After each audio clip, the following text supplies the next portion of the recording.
ماذا تعرف عن حمزة السامرائي الملقب بأينشتاين العراق؟ الطالب العراقي المقيم في الولايات المتحدة الأمريكية منذ 7 سنوات، والمولود في سامراء عام 2002، والذي تمكن من تأليف كتب فريدة حول طرق حل المسائل الرياضية قبل بلوغه 17 من عمره، فحصل على جائزة التميز الأكاديمي من الرئيس الأمريكي الأسبق باراك أوباما. ليشير حمزة السامرائي أنه تأثر بعلماء العصر العباسي ويهدف إلى إكمال إرثهم العلمي والحضاري.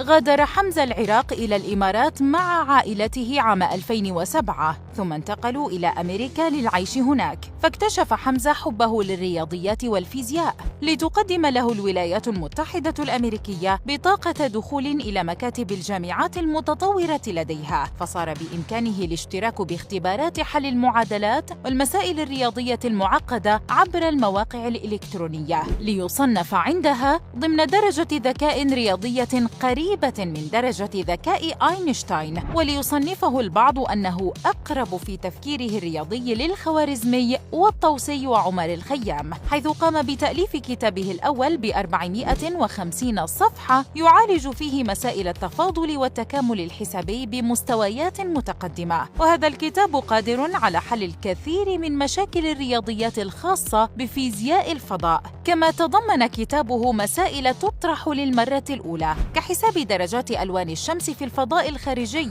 وإمكانيات تطبيق ذوبان الأدوية في الجسم كاملاً. وصل كتاب حمزة السامرائي هذا إلى أكثر من 50 دولة، وراجعه لبروفيسور أوفديو تيردوي ليوضح أن هذا الشخص قد يغير نظرتنا إلى الرياضيات والفيزياء ويساعد البشرية في حل معضلات بيئية كبيرة. أما كتابه الثاني فقد صدر وعمره 17 سنة، حيث شاركه 5 مهندسين يعملون بشركات تكنولوجية كبرى ليقدم كتاباً متخصصاً بالتكنولوجيا القائمة على تطبيقات الشركات الكبيرة، وهنا رشحه مركز البحوث الفيزيائية في واشنطن لنيل درجة الدكتوراه في الرياضيات، متوقعاً أن هذا الشاب العراقي الصغير قد يستطيع تقديم تجارب علمية رياضية تساعد البشرية على صناعة قواعد طبية وهندسية وفضائية جديدة. لنتساءل هنا، كم يخسر العراق اليوم من شبابه وعباقرته ومبدعيه بسبب بسيط يتمحور حول وصول الفاشلين إلى إدارة القرار السياسي، طاردين الكفاءات الهائلة من بلد كان في ذات يوم مهداً للحضارات، ليتحول اليوم إلى بلد غائر بالتفاهات.